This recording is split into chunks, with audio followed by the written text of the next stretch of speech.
at 8 years old and lived in Lowell, Massachusetts until he moved to Providence, Rhode Island. He was raised by a single mother and has an older brother. Beyond that, George is a Christian, and his goal in life is to love God, love people, and change the world. So, with all that being said, I'd like to pass it on to George. Mm. Hello. Thank you all for the opportunity to speak today. I'm very grateful for it. So like it was mentioned before, my name is George Kubai, and I'm a recent graduate from Brown University, and I graduated with a Bachelor's of Science in Biomedical Engineering. So I was born in Kenya and I moved to the US with my brother when I was 8, where we joined my mother here in Lowell, Massachusetts. And for myself, engineering has always piqued my intellectual curiosity. I've always been naturally attracted to math and science. And more than that, my brother was an engineer. So that gave me an up close look into the discipline. And having this background of being raised partially in Kenya also gave me this passion for health technology, which has informed why I chose to major in biomedical engineering. Because being raised in Kenya, I saw these gaps that we have in health technology between countries like the US and Kenya. So that sort of gave me a passion to work in that space. So that combined with this love that I have for problem solving are what led me to choose biomedical engineering here at Brown. And while being here, I've gotten to be a part of a lot of different experiences that have given me a love for entrepreneurship and business as well, including being a part of 2 early stage startups.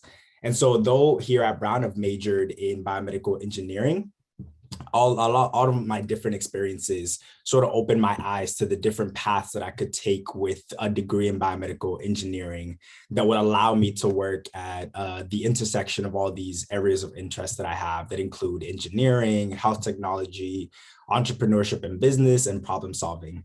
And so that and a lot of prayer my senior year led me to take the job that was mentioned before at Simon Kucher and Partners in San Francisco, where I'll be working in health technology consulting, which is very different from the degree that I started in biomedical engineering. I chose not to go specifically into engineering, but go towards consulting because that was more in tune with all my interests, including business. So I was invited today to give a sort of motivational speech, but I would love to just share some of the things that I've learned in my college journey that I've taught that I've learned and the things the college has taught me. And I hope that these can help you wherever you are in your educational journey. And the first thing that I've learned here at Brown is that you'll get where you're supposed to be, regardless of where you are right now. I think our society puts a lot of pressure on us to know exactly what we want to be, exactly what we want to do in the future. But the reality is that a lot of people don't know where they want to be and the things they want to do. And a lot of the people that do know those things they're also stepping out in faith, hoping that, they don't get there and dislike what they're doing. So as for me, I thought I wanted to be an engineer until I started applying for jobs my senior year. And that's when I realized I didn't really want to do this for a living. I also interned the summer of my junior year at Medtronic. And though I loved the internship, it sort of showed me to look outside the box and not to pigeonhole myself to just engineering. And so when I was applying to jobs, I was in this place of thinking sort of like, now what? What do I do now that I'm getting this degree in engineering? And I don't necessarily want to go specifically into medical device engineering. And in that season, one of the verses that guided me through was Isaiah 30:21, which says that whether you turn to the right or to the left, your ears will hear a voice behind you saying, "This is the way, walk in it." And this verse sort of reminded me that God is able to direct and redirect us to go exactly, where he wants us to go. And his plan is not contingent on us knowing every step. So my advice and something that I've learned is to give yourself grace and allow his peace to guide you at his pace. And my second lesson is just that comparison is the thief of joy. I've learned that you'll never really be content with where you are if you spend all your time comparing yourself with other people's story and timelines.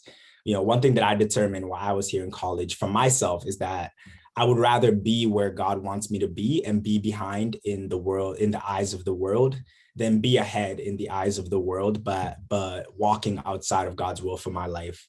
And so for that to happen, I had to stop comparing myself to, the other people that I saw getting this internship or working at this place or doing this career, and realize that my path is my own and I'll follow that. And the final thing that I really want to leave you with is just to enjoy the journey that you're in right now. I think in life, we often look at it as some destination, and we decide that we'll enjoy life when we get to this place or when we finally become a lawyer or a doctor, engineer. But I think joy can be extremely elusive, can be an extremely elusive pursuit if we base it on just changing factors, because there'll always be something better. So something the college just taught me is to find joy exactly where I am right now, even if it's a place of confusion or it's a place where I don't know what I'm going to do next. I've learned to be able to find joy exactly where I am. And these things have allowed me to go through my 4 years here, apply for jobs, and then finally settle on an offer out in San Francisco. So once again, I'm extremely grateful for the opportunity that I had to be able to speak at this program. And I'm confident that everyone who's attending this thing is going to do really incredible things in their future. Thank you.